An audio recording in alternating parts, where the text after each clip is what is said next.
जय जिजाऊ जय शिवराय बांधवांनो, परळीतील महादेव मुंडे खून प्रकरण, त्यांचे हत्येचे मारेकरी 2 वर्ष झालं सापडत नव्हते. महादेव मुंडेच्या पत्नी ह्या दारोदारी फिरत होत्या. मंत्र्याकडे, आमदाराकडे, खासदाराकडे त्यांनी याचना केल्या, पण त्यांच्या हत्येचे मारेकरी आतापर्यंत सापडत नव्हते आणि त्यांना कोणीही मदत करत नव्हतं.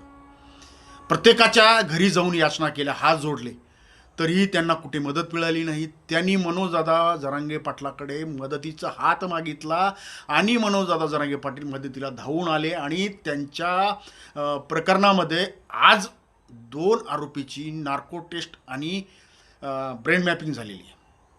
मनोजदादा जरांगे पाटलामुळंच या महादेव मुंडे प्रकरणाला तपासाला वेग आलेला आहे आणि त्याच्यानंतर येत्या काळामध्ये संतोष देशमुख यांच्या प्रकरणालाही वेग येईल आणि त्यांच्या मारेकऱ्याला शिक्षा होईल. म्हणून सांगतोय बांधवांनो, मनोजदादा जरांगे पाटलाच्या पाठीमागे ठाम उभं राहायचं. चॅनलला नवीन असाल तर सबस्क्राईब करा, शेअर